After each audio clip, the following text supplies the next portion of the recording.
Halo teman-teman semuanya, sebelumnya perkenalkan nama aku Dava. Di sini aku ingin menjelaskan terkait standarisasi jaringan. Ya, ini adalah salah satu hal yang cukup penting menurutku dan ini adalah salah satu tugas dari mata kuliah jaringan dan komputer. Oke, jadi kita masuk ke pembahasannya yang pertama. Jadi kita masuk di pengertian teman-teman. Nah, pengertian dari standarisasi jaringan itu apa sih? Jadi standarisasi jaringan itu merupakan sebuah seperangkat aturan atau protokol, ada bisa dibilang juga sebuah pedoman yang secara umum disepakati untuk mengatur bagaimana perangkat-perangkat dalam sebuah jaringan berkomunikasi satu sama lain. Namun bisa dibayangkan nih, bisa dibayangkan aja sih, jika eh, bayangkan saja seperti sebuah bahasa yang digunakan oleh manusia. Agar kita bisa saling memahami dan berkomunikasi dengan efektif, maka kita memerlukan sebuah aturan tata bahasa yang sama. Ibaratnya seperti itulah standarisasi jaringan. Kalau dianalogikan secara sederhana. Nah, ini ada model OSI dan TCP/IP. Apa itu? OSI atau kepanjangan dari Open System Interconnection adalah sebuah model referensi yang menjelaskan bagaimana data ditransmisikan dari satu perangkat ke perangkat yang lain dalam sebuah jaringan. Nah, model ini memiliki proses komunikasi yang menjadi 7 lapis dan masing-masing memiliki fungsi yang cukup spesifik. Selanjutnya, TCP/IP atau Transmission Control Protocol atau Internet Protocol adalah sebuah kumpulan protokol yang digunakan untuk menghubungkan perangkat dalam jaringan internet. Model TCP/IP itu lebih sederhana dibandingkan OSI. OSI itu ada 7 lapisan, sedangkan TCP/IP hanya memiliki 4 lapisan utama. Nah, ini ada beberapa protokol dari OSI layer ya. Mohon maaf, ada beberapa protokol dari OSI. Nah, ini ada beberapa layernya. Yang pertama ada physical layer atau lapisan fisik. Protokol ini tidak ada protokol yang tingkat tinggi yang spesifik melainkan standar fisik seperti RS232, Ethernet dan berbagai standar kabel. Maksudnya ini bentuk fisiknya lah protokolnya dalam bentuk fisik. Nah, maksudnya yaitu mengatur transmisi bit data melalui media fisik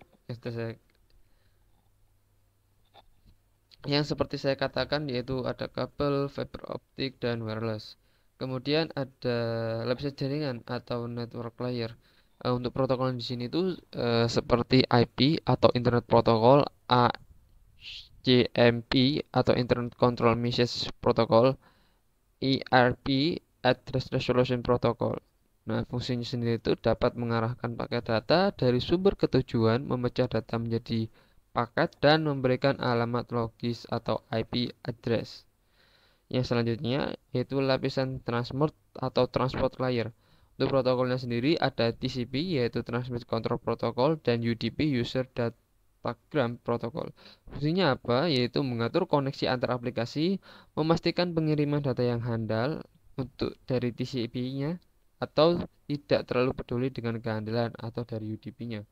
Yang kelima adalah lapisan sesi atau session layer, yaitu untuk protokolnya sendiri ada NFS yaitu Network File System, ada juga RPC Remote Procedure Control, sorry, Remote Procedure Call. Nah, fungsinya sendiri yaitu mengelola sesi komunikasi antara aplikasi seperti memulai, menghentikan, dan menyinkronkan sesi. Yang selanjutnya yaitu lapisan aplikasi. Lapisan aplikasi ini ada protokol yaitu ada HTTP, HTTP, SMTP, dan DNS. Untuk fungsinya apa? Yaitu menyediakan layanan aplikasi tingkat tinggi seperti mengirim email untuk SMTP, transfer file FTP, dan akses ke web yaitu HTTP. Oke, kita lanjut. Oke, tadi kita sedikit menyinggung dengan TCP dan juga UDP. Apa sih TCP dan UDP itu? Nah, TCP itu kepanjangan dari Transmission Control Protocol dan UDP itu User Datagram Protocol. Kita akan sedikit menguliklah sedikit ya. Jadi TCP itu koneksinya itu orientasi koneksi Artinya perlu adanya koneksi yang terjalin sebelum data dapat ditransmisikan. Keandalannya itu dia sangat handal dan menjamin pengiriman data yang berturut-turut tanpa sebuah kesalahan. Contoh HTTP, FTP, ataupun email. Maksudnya gimana? Jadi TCP itu dia membutuhkan sebuah koneksi atau jaringan internet yang terhubung satu dengan yang lain agar dia dapat mengirimkan data secara berturut-turut tanpa kesalahan. Nah, tadi makanya ada contoh seperti email dan juga HTTP.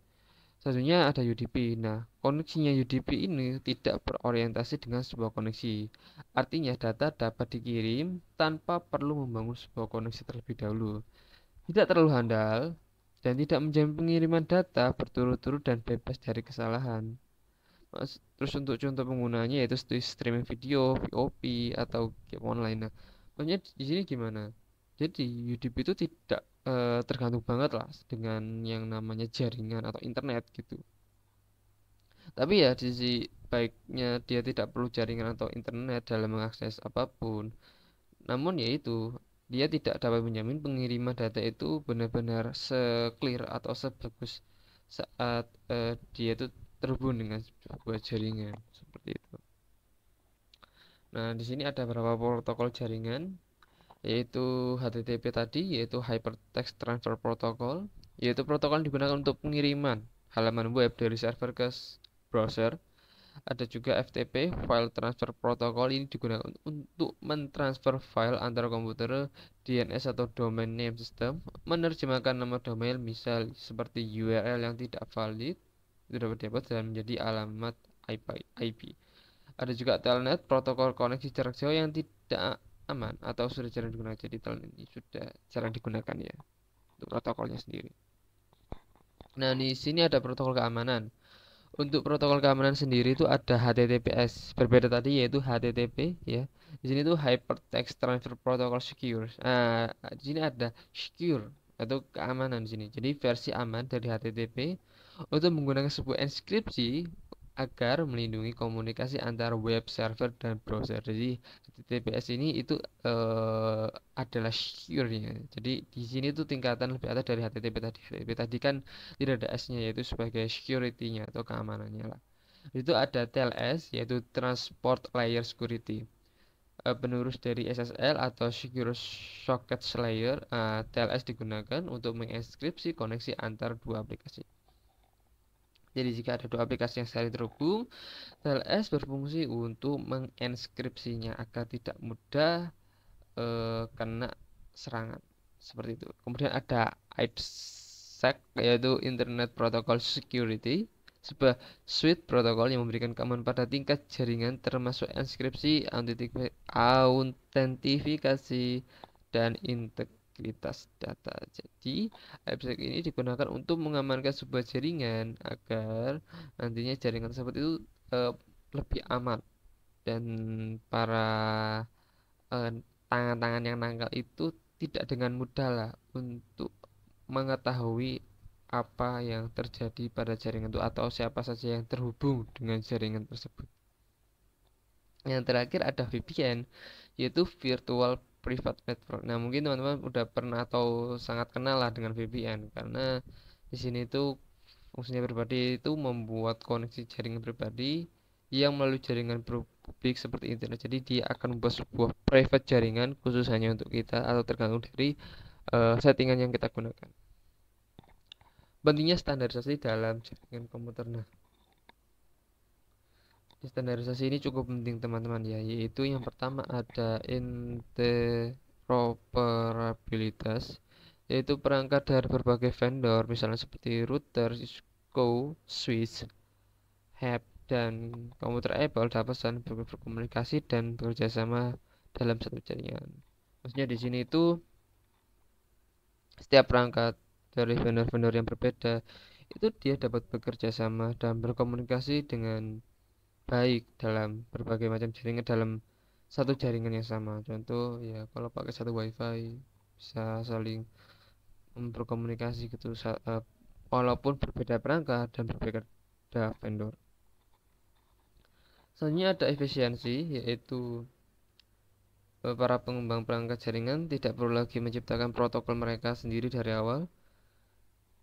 sehingga dapat menghemat banyak biaya. Di sini maksudnya itu standarisasi itu diperlukan agar para pengembang itu dapat menghemat waktu dan biaya mereka. Mereka tidak perlu mengembangkan banyak hal lagi. Mereka hanya perlu menyesuaikan standarisasi yang sudah disetujui, gitu aja. Kemudian ada keamanan, yaitu standar keamanan seperti SSL atau TLS dan IPsec memberikan perangkat kerja yang jelas untuk melindungi data. Jadi eh, setiap jaringan itu pasti ada yang namanya keamanan, dan fungsi dari SSL atau TLS dan IPsec ini itu untuk mengamankan jaringan teman-teman gitu. Jadi jika ada kebocoran data atau apa, berarti ada masalah di bagian IPsec atau TLS-nya. Nah, kesimpulan, standarisasi jaringan komputer adalah kunci untuk membangun jaringannya handal, aman, dan efisien. Dengan memahami pentingnya standar, kita dapat membuat keputusan lebih baik dalam memilih perangkat jaringan dan merancang infrastruktur jaringan yang optimal. Nah, itu saja yang dapat saya sampaikan. Kurang lebihnya saya minta maaf. Wassalamualaikum warahmatullahi wabarakatuh.